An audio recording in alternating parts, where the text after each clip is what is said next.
41 туындыны табу ережелері 41-де 5-ші есеп.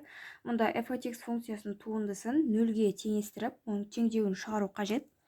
Бірінші бізде берілгені f от x тең 5x квадрат минус 3x минус 1 бөлінген x минус 3-ке. f от x-тің туындысын табу қажет. Осы функцияның енді туындысын табамыз. Бізде бірінші функцияның екінші функцияға қатынасының туындысын табу формула бойынша табылады. Бірінші функцияның туындысы көбейтілген екінші функцияның өзі азайтылған бірінші функцияның өзін жазып қоямыз. Келесі екінші функцияның туындысын табу бөлімінде екінші функцияның квадраты әрі қарай тең болады. 5x квадраттың туындысы бізде 10x-қа тең, 3x-тің туындысы 3-ке тең. 1-дің туындысы бізде 0-ге тең, сондықтан оны өзін жазбай қоямыз. Келесі x минус 3-ді өзін жазып қоямыз. Азайтылған 5x квадрат минус 3x минус 1-ді өзін жазып қоямыз.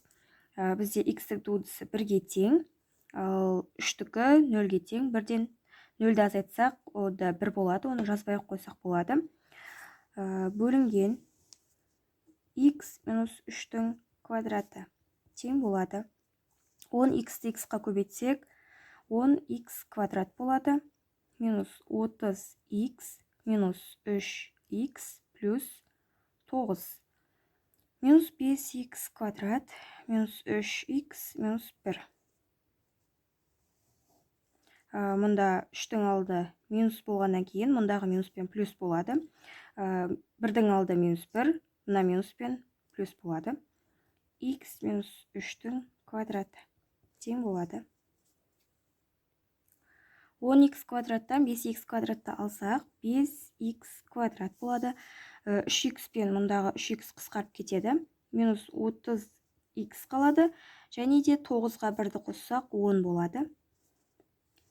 Бөлінген x минус 3-дің квадраты.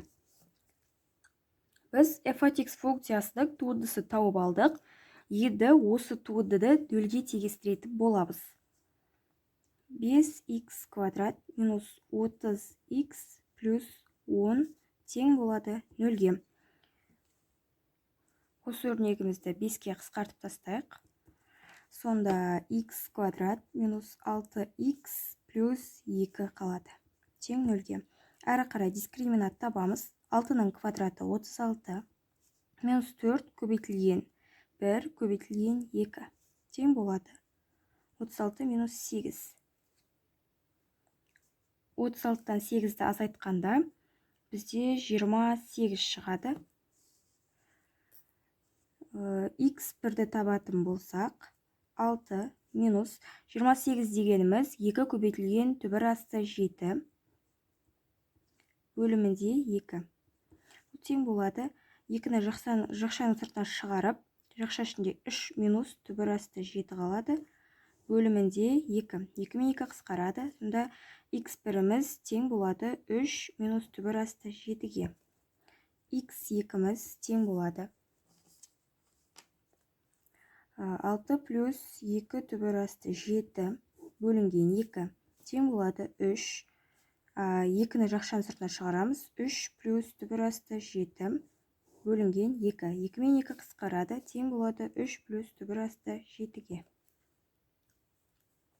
Келесі екіншісі f от x тең 2 минус 5x квадрат бөлінген x квадрат плюс 3x. Осының бізде туындысын табу қажет. Бұл тең болады.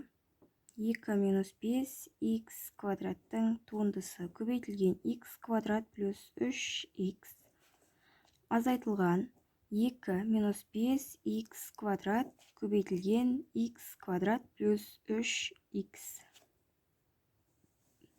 Бөлінген x квадрат плюс 3x-тің квадраты. әрі қарай тең болады. 2-нің туындысы бізде 0-ге тең, ал минус 5х квадраттың туындысы минус 10х квадратқа тең. Екінші жақшамыздың өзін жазып қоямыз. Азайтылған 2 минус 5х квадрат көбейтілген, мұнда туындының белгісі болады. Сонда х квадраттың туындысы бізде 2х, ал 3х-тің туындысы бізде 3-ке тең. Х квадрат плюс 3х-тің квадраты тең болады. Минус 10х квадратты х квадратқа көбейтсек, минус 10х-тің 4 дәрежесі. Мұнда туын тапқан кезде минус 5х-тің квадраты 10х болады. Сонда мына жерде квадрат болмайды. Минус 10х-ті х квадратқа көбейтсек, минус 10х-тің 3 дәрежесі болады. Минус 30х квадрат. 2-ні 2х-қа көбейтсек, минус 4х болады. 2-ді 3-ке көбейтсек, минус 6 болады. Минус 5х квадратты 2х-ке көбейтсек, 10х квадрат болады. 10х куб болады. Мұндағы минус пен плюс болады. 10х куб минус 15х квадрат. Мұндағы минус пен плюс болады. 5х квадрат. Бөлімінде х квадрат плюс 3х-тің квадраты бар. Мұндағы минус 10х куб пен плюс 10х куб жойылады. Минус 30х квадраттан 15х квадратты қоссақ, минус 15х квадрат шығады. Минус 4х-тің өзін жазып қоямыз. Минус 6-ның да өзі жазылады. Бөлінген х квадрат плюс 3х-тің квадраты. Минус 15х квадрат минус 4х минус 6-ны теңестіреміз 0-ге. Дискриминат тең болады. Минус 4-тің квадраты 16, минус 4 көбейтілген, минус 15 көбейтілген, минус 6. 4-ті 15-ке көбейтсек, бізде 60 болады. 60-ті 6-ға көбейтсек, 360. 16 минус 360. Бұл тең болады 344-ке. Минус таңбалы. Дискриминаттан минус таңбалы сан шықса, х-тің мәні болмайды. Яғни, теңдеудің мәні болмайды. Бұл жағдайда бізде теңдеу шешілмейді. Келесі үшіншісі. F от x тең 5x бөлінген x плюс 5 минус x. Туындысын табу қажет. Ортақ бөлімге берсек, мұнда x плюс 5-тен береміз, ал мұнда 1-тен береміз. Мұнда тең болады 5x минус x квадрат минус 5x болады. Бөлінген x плюс 5. Туындысын табамыз. Тең болады 5x минус x квадрат. Мұнда 5x пен 5x жойылады. Сонда ол жазылмайды, мұнда жойылады.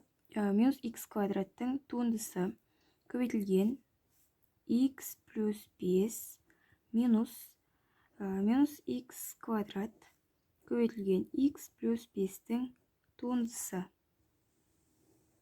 бөлінген x плюс 5-тің квадраты тең болады. Бізде минус x квадраттың туындысы минус 2x болады. Оны 1-тен x-қа көбейтсек, минус 2x квадрат минус 10x минус x квадрат. Мұндағы x-тің туындысы бізде 1-ге тең, ал 5-тің туындысы 0-ге тең. Бұл жақшаның іші бізде 1-ге тең болады. 1-ді минус x квадратқа көбейтеміз. Алдында мұна минус бар, сонда плюс x квадрат болады. Әрі қарай x плюс 5-тің квадраты тең минус x квадрат минус 10x бөлінген x плюс 5 қалады. Бұл бізде f от x функциясының туындысының мәні. Енді минус x квадрат минус 10x-ті теңестіреміз 0-ге. X-ті жақшаның сыртына шығарсақ, минус x минус 10 тең болады 0-ге. X тең 0-ге, минус x минус 10 тең 0-ге. Минус x тең 10-ға, x тең болады минус 10-ға. Бұл бізде 41-де 5-ші есептің 3-ші есебінің жауабы. X біріміз 0-ге тең, x екіміз минус 10-ға тең. Келесі 4-шісі. f от x-тік туындысы табу қажет. Бізде f от x-тік x квадрат плюс 7x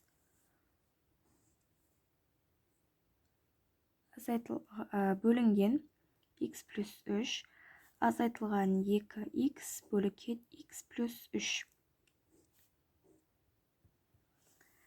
Мұнда екі өрнектің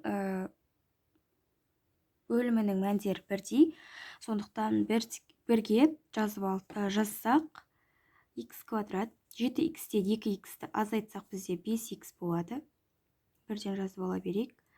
Осының туындысы келесі екінші өрнектің өзі азайтылған x квадрат плюс 5x-тің өзі x плюс 3-тің туындысы бөлінген x плюс 3-тің квадраты. Бұл тең болады. X квадраттың туындысы бізде 2x. 5x-тің туындысы 5-ке тең.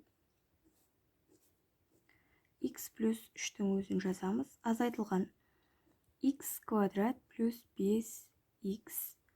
X-тің туындысы 1-ге тең, 3-тің туындысы 0-ге тең. Бұл жақшаның іші 1-ге тең болады. Оны жазбай қойсақ та болады. Бөлінген x плюс 3-тің квадраты. Бұл тең болады. 2x-ті x-ке көбейтсек 2x квадрат плюс 2x-ті 3-ке көбейтсек 6x болады. 5-ті x-ке көбейтсек 5x плюс 15.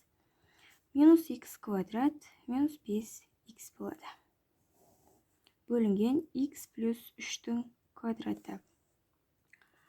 Тең болады. Мұнда 5x пен минус 5x қысқарады. 2x квадраттан минус x квадрат. Ол x квадратқа тең плюс 6x плюс 15. Бөлінген x плюс 3-тің квадраты. Осы f от x туындысын енді 0-ге теңестіреміз. X квадрат плюс 6x плюс 15 тең 0-ге. Дискриминант тең болады. 6-ның квадраты 36 минус 4 көбейтілген 15. 36 азайтылған 60. Мұнда минус 14 шығады. Дискриминанттан теріс таңба, яғни теріс мән шықса, бізде теңдеудің мәні болмайды. Яғни теңдеуіміз шықпайды. Сондықтан оны осылай қалдырамыз. Келесі 41-де 6-шы есеп.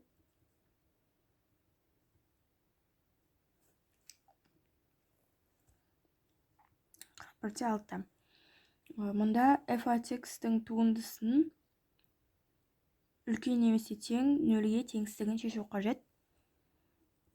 Бірінші берілген f от x бізде x квадрат плюс 1/2x минус 2 3-ке тең. Осының туындысын табып, біз теңсіздікті шешуіміз қажет. Бұның туындысы тең болады. X квадраттың туындысы 2x. 1/2x-тің туындысы 1/2-ге тең. Енді осы туындыны үлкен немесе тең 0-ден деп алып, теңсіздікті шешеміз. 2x плюс 1/2 тең 0-ге. X тең минус 1/2 бөлінген 2. X тең минус 0,6-ға.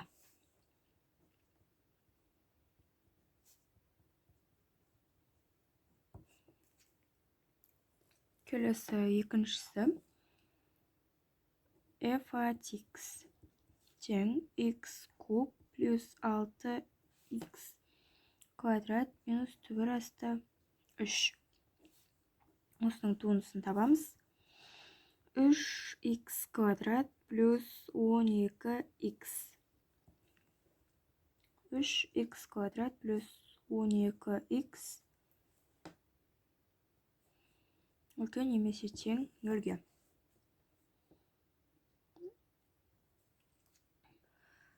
X-ті жақшаның сыртына шығарып жіберсек, 3x плюс 12 қалады. Теңестіреміз 0-ге. X біріншіміз тең болады 0-ге. 3x плюс 12 тең 0-ге. X тең минус 12 бөлінген 3. X екіміз тең минус 4-ге.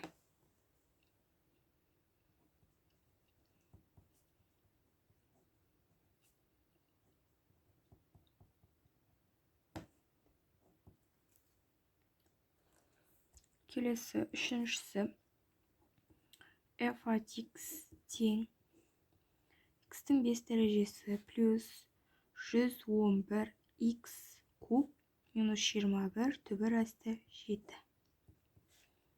5 x-тің 4 дәрежесі плюс 313 x-тің квадраты болады. Енді осыны теңестіреміз. Үлкен немесе тең 0-ден деп аламыз.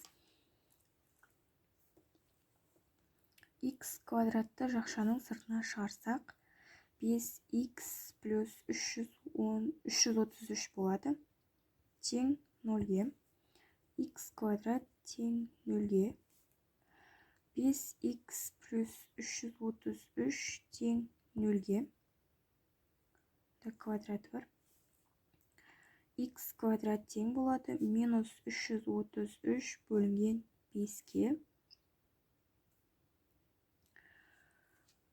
Менде минус 66,10-ден 10-нан 6 шығады. Минус таңба болған жағдайда біздің теңдеуіміз шықпайды. Келесі төртіншісі f от x-тің туындысы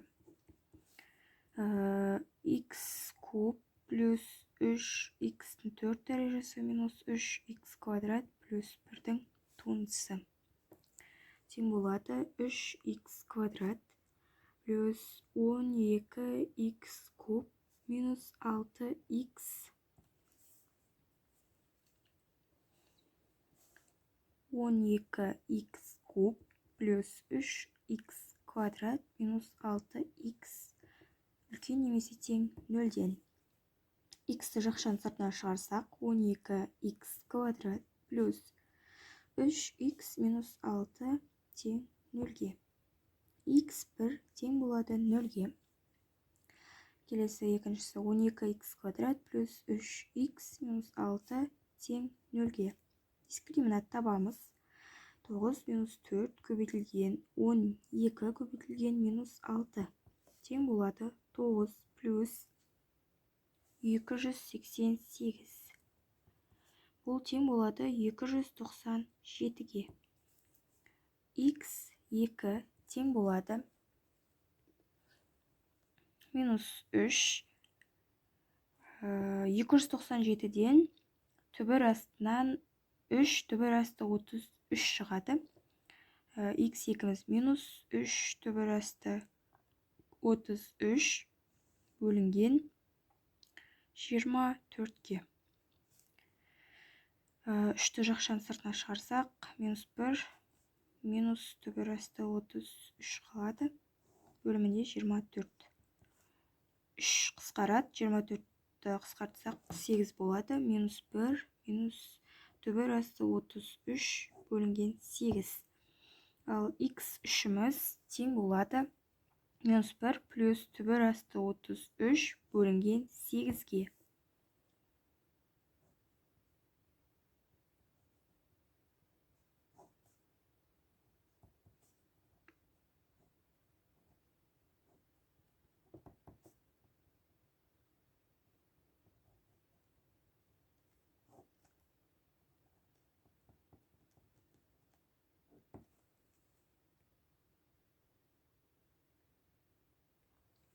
Келесі 41-де 7-ші есеп.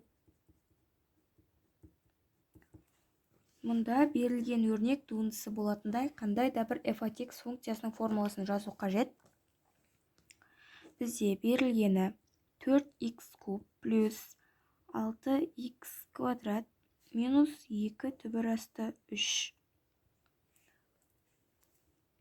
Мұнда f от x функциясының мәнін табу үшін мына жерде тұрған n-нің мәні, яғни дәреженің мәніне 1-ді қосамыз. Және де сол қосылған санды мұнда бірінші тұрған коэффициенттен бөлеміз. Мұнда 3-ке 1-ді қоссақ бізде 4 болады. 4-ті 4-ке бөлсек бізде 1 болады. Сонда x-тің 4 дәрежесі плюс.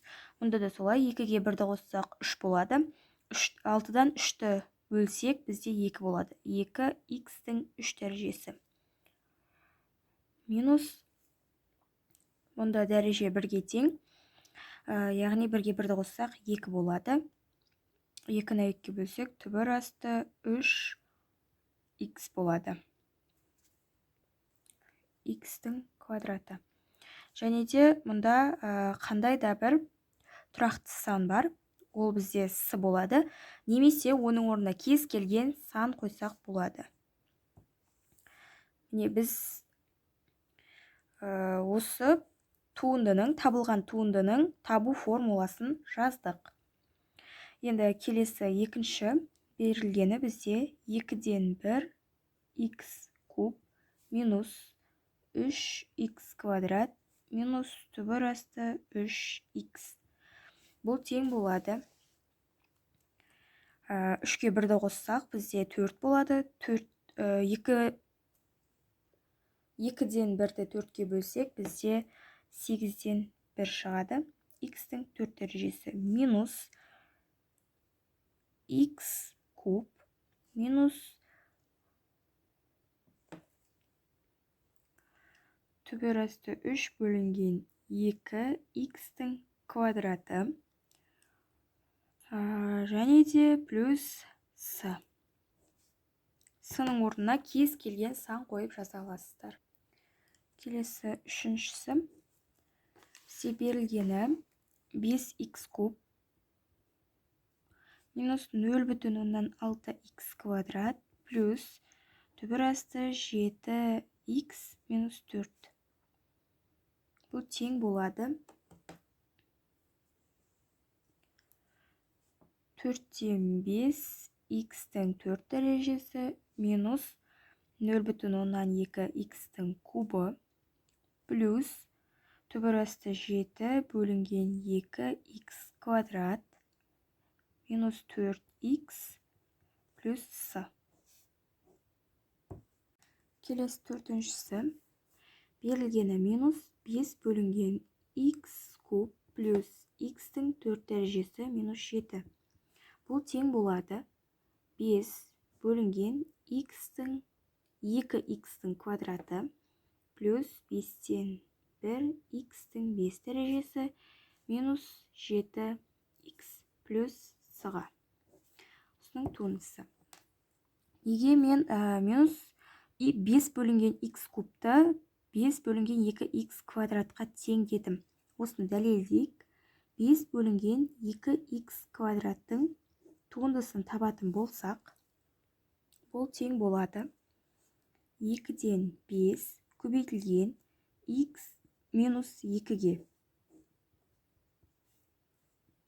2-ден 5-тің өзі жазылады. Минус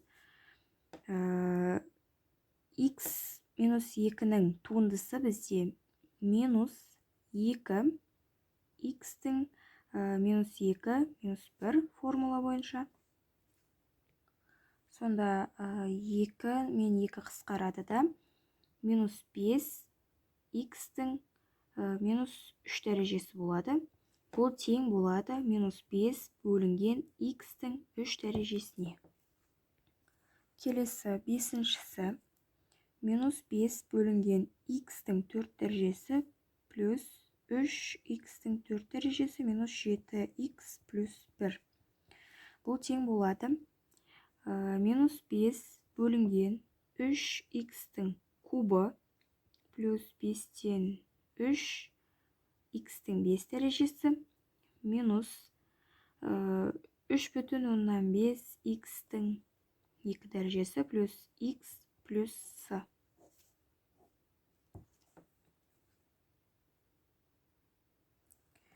Бұл минус 5 бөлінген 3 x-тің кубын.